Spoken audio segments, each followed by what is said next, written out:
go. Jump!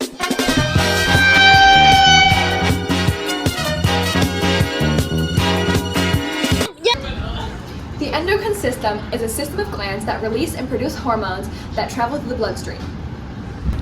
The endocrine system maintains homeostasis by releasing hormones that help adjust body function to keep the body balanced. Endocrine glands release hormones into the bloodstream. The hormones then travel through the bloodstream to their target cells, which could be organs or tissues. They help to control functions such as growth or metabolism. Endocrine glands are ductless, meaning they don't use tubes to transport their substances. Exocrine glands release their hormones into a duct, which carries the hormone to the target cell, which could be the body surface or body cavity. Peptide hormones are chains of amino acids. They control ADH and growth. These peptides cannot enter a cell.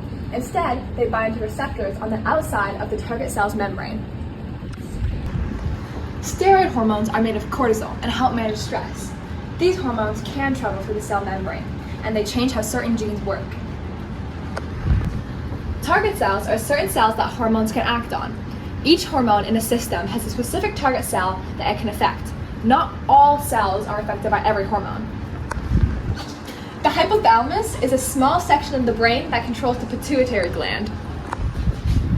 The pituitary gland has two parts, anterior, which is in the front, and posterior, which is in the back. The pituitary gland stems from the hypothalamus. The posterior pituitary gland holds onto and then secretes hormones made by the hypothalamus, such as oxytocin, which helps with uterine contraction during birth, and antidiuretic hormone, which helps stimulate the kidneys to reabsorb water. The anterior pituitary gland can make its own hormones, such as growth hormones, which help stimulate growth, and thyroid-stimulating hormones, which stimulate the thyroid to release thyroid hormones. The pineal gland is a small gland attached to the hypothalamus that produces the hormone melatonin, which helps us sleep. The thyroid sits under the larynx and wraps around the trachea. The thyroid produces T3, which affects the metabolic system, and calcitonin, which lowers blood calcium levels.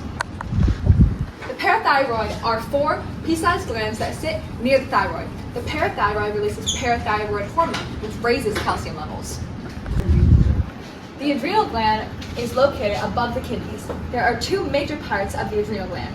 The adrenal medulla, which releases epinephrine and norepinephrine, which help with the body's fight or flight response.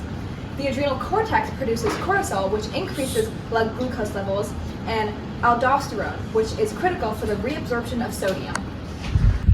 The pancreas is located behind the stomach and releases the hormones insulin, which lowers blood glucose levels, and glucagon, which raises blood glucose levels.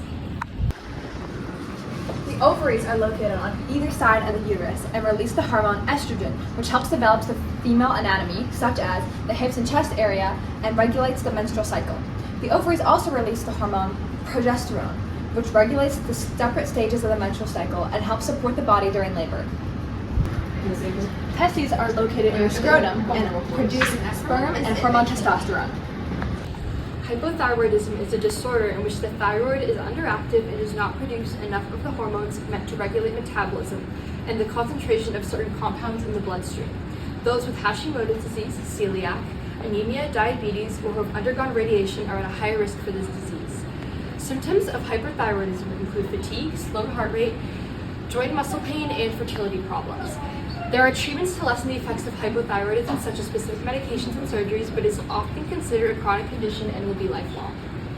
On the other hand, someone with hyperthyroidism has an overly active thyroid that overproduces hormones, speeding up bodily functions. Effects range from rapid heartbeat to insomnia and anxiety. Those with Graves' disease, a non-cancerous tumor in the thyroid area, or excessive doses of thyroid medication are at risk. Again, this disorder is chronic but can be treated with medications, radioactive therapies, and surgery.